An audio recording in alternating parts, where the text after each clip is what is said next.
Hello bachcho, let's read this question. The question says if the letters of the word regulations be arranged at random, find the probability that there will be exactly 4 letters between R and E.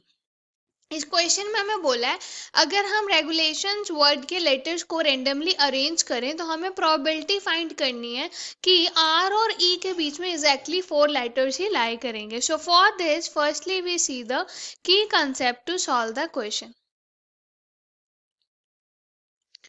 इस question को सॉल्व करने के लिए हम concept use करेंगे. अगर हमारे पास कोई भी हमें प्रोबेबिलिटी निकालनी है तो उसका फॉर्मूला क्या होता है. Probability is equal to number of favorable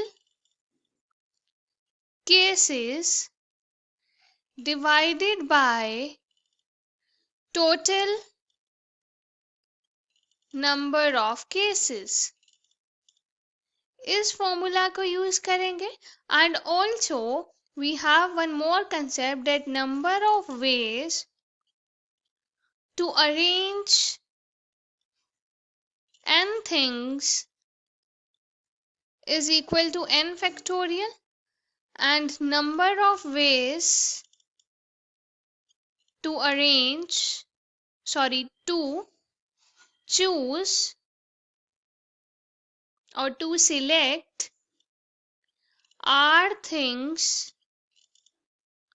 out of n is equal to NCR, which is equal to n factorial divided by r factorial. I will write it in the next line so that it will be clear to all of you. This is equal to n factorial divided by r factorial and n minus r factorial. इस concept को use करके question को solve करेंगे. Question is of moderate level. Let's start solving the question. यहाँ पे हमें क्या word दिया है? हमें दिया है regulations.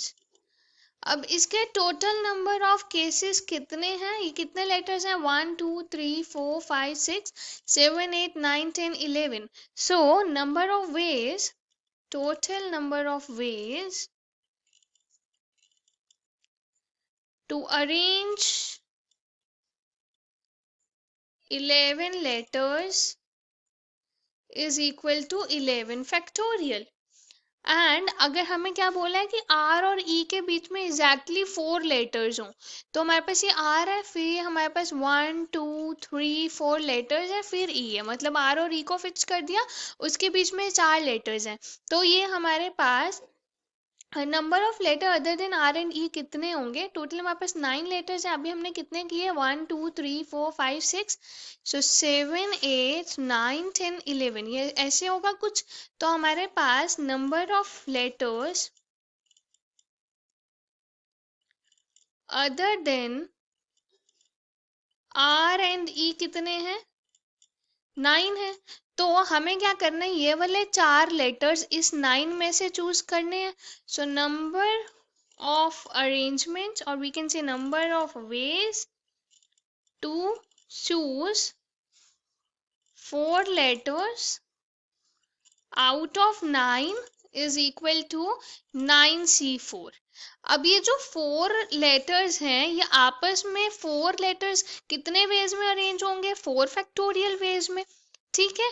और ये आर और ई कितने वेज में अरेंज होंगे? 2 फैक्टोरियल में. तो हम अब क्या लिख रहे हैं? हम लिख रहे हैं favourable cases. So number of favourable cases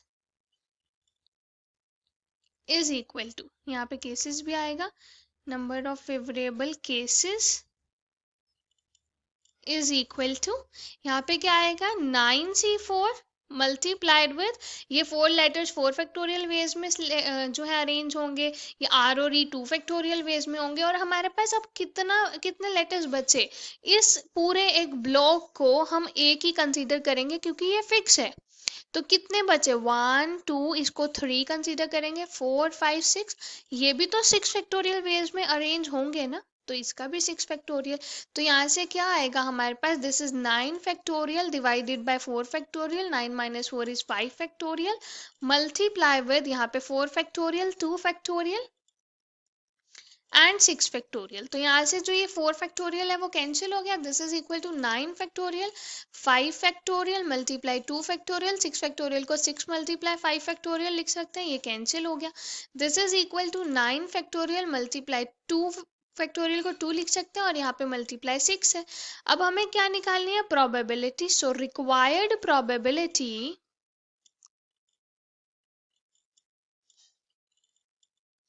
is equal to, favourable cases कितने हैं इसमें, 9 फैक्टोरियल मल्टीप्लाई 2 मल्टीप्लाई 6 और टोटल कितने 11 factorial, so divided by 11 factorial. 11 factorial को हम लिख सकते हैं ब्रेक करके।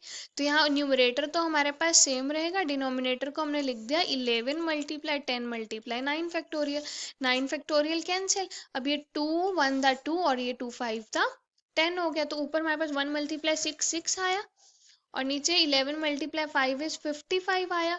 So that means the final answer is 6 divided by 55। Hope you understood it well. Best of luck. Thank you.